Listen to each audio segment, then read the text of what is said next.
I'm gonna grab a train and ride. If I make it to Atlanta, no place to go.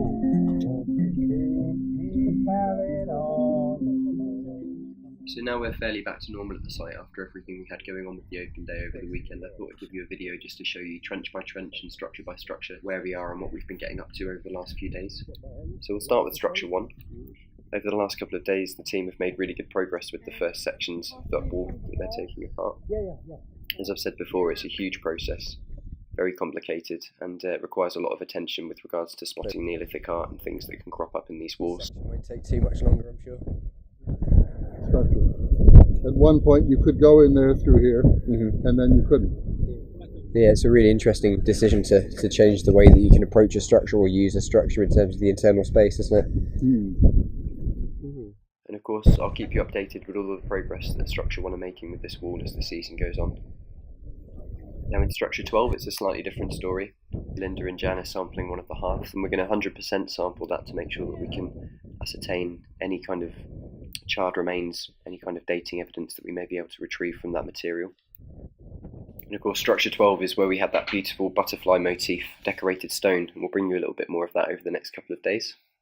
In Structure 8, Andy was explaining to me they're just doing a bit of housekeeping at the moment, trying to clear some of the debris from the collapse of that building, some of the roof tiles that's sort of littering the floor. They're trying to get some of those out of the way and clear one of the entrances to the north end of the structure. Over in Trench X, there's been a small extension made to see if the team can chase some of the post holes that we've been uncovering down this end of the site in the last couple of years. And it seems that at this end we really do have a great deal of different phases of activity and different periods of usage. And as was demonstrated last year, and will certainly be the case again this year, I think Trench X is going to be one of those quite interesting areas of the site, yielding some fantastic results as we get further into it. Over in Structure 14, the team are recording the cuts of some of the orthostatic features that have been removed earlier on in the season, and they're going to be finally planned before the walls are recorded, and that is kind of signifying the end of exploration and excavation in Structure 14. In Structure 10, Sarah's put a section through just to see if we can reveal some of the micro layers of flooring that we've got, some of the different deposits that have accumulated. We can try and understand from that the phasing and the usage really of Structure 10.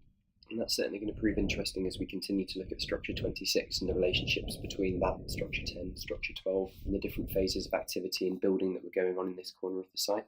And as well as mountains of flint, we've also had a lovely piece of decorated Durrington Wall style pottery, which is fantastic. It's been lifted now, but this is it in situ.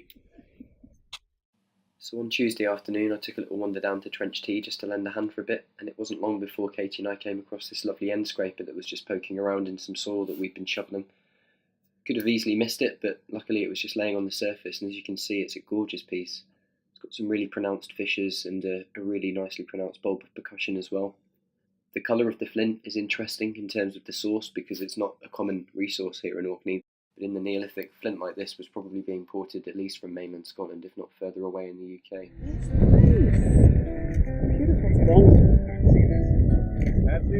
That's its most ugly side as well. Kind of bulb of percussion that's radiating outwards is gorgeous.